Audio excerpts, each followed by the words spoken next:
It feels like somebody wants to sell me something!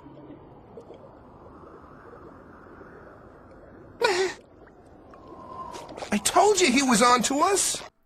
Death of a Salesman is a masterpiece. Arthur Miller has absolutely outdone himself, making what is hands down the best screenplay that no mere mortal could ever dream of creating.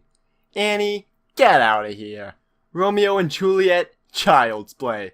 Mean Girls, the musical, that exists?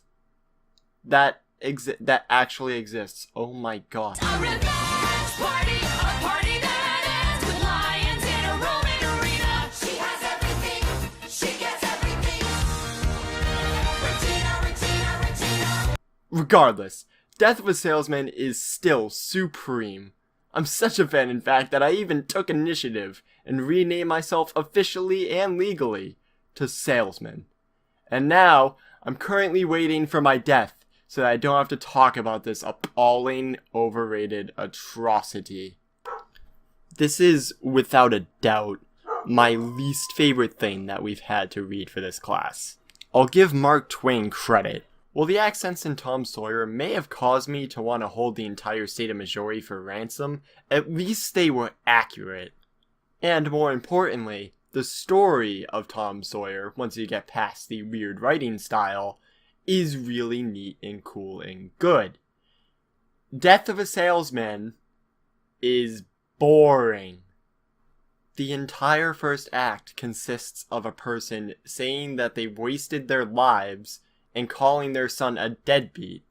If I wanted to listen to that, I would have a conversation with my father. Other than the fact that the father thinks he's wasted his life, and the fact that he contradicts himself a lot, the only sliver of relevant exposition given is that the father, aka Biff, plans to ask a former employer, Bill Oliver, for a loan so he can buy a ranch.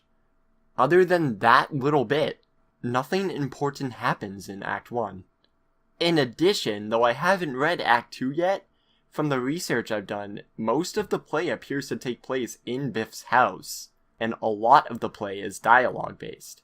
This isn't necessarily a bad thing, of course. There are many good plays that are dialogue-based, but the dialogue has to be entertaining, guys.